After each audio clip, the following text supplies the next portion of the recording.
Hysterectomy किन वजूहात में करते हैं, जैसे कि बच्चेदानी के अंदर रसौली हो, फाइब्रॉइड यूट्रस, या फिर बच्चेदानी का कैंसर हो जैसे कि यूट्राइन कैंसर या फिर अंडेदानी का कैंसर, सर्वाइकल कैंसर। इसके अलावा यूट्राइन प्रोलैप्स की सूरत में की जा सकती है। इरेगुलर मेंस्ट्रुअल ब्लीडिंग या हैवी मेंस्ट्रुअल ब्लीडिंग यानी माहवारी में बहुत ज़्यादा खून का आना जो कि दवाइयों से भी कंट्रोल नहीं हो रहा और खातून ने अपनी फैमिली कंप्लीट कर ली है, तो फिर उस कंडीशन में हिस्टेरेक्टमी इंडिकेटेड होती है।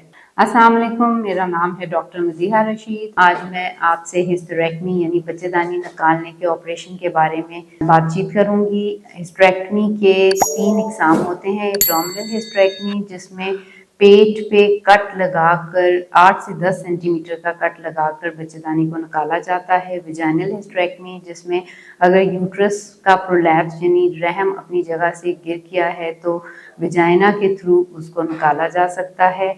और लेप्रोस्कोपिक हिस्टेरेक्टमी जिसमें पेट पे कोई बड़ा कट नहीं दिया जाता, सिर्फ 5 to 10 मिलीमीटर की होल सर्जरी के ज़रिए हिस्टेरेक्टमी की जाती है।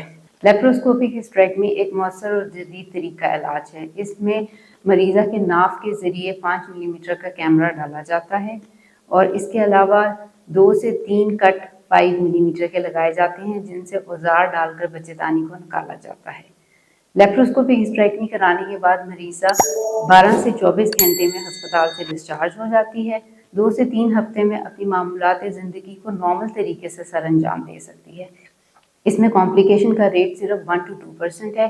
इन्फेक्शन का रेट सिर्फ 0.5% है और इसमें कम दर्द होता है, ब्लड लॉस भी बहुत कम होता है। सो अगर हिस्टेरेक्टमी करानी मकसूद हो तो फिर लेप्रोस्कोपी एक मौसर तरीका इलाज है। सो अगर आपको हिस्टेरेक्टमी के तरीका इलाज की तरफ जाना है तो इसके लिए लेप्रोस्कोपिक हिस्टेरेक्टमी एक मौसर और जदीद तरीका इलाज है। शुक्रिया। पाकिस्तान के टॉप डॉक्टर्स के साथ अपॉइंटमेंट बुक करें, वो भी पेशेंट फीडबैक देखते हुए। आज ही ओला डॉक ऐप डाउनलोड करें। ओला डॉक, डॉक्टर का अपॉइंटमेंट आसानी से।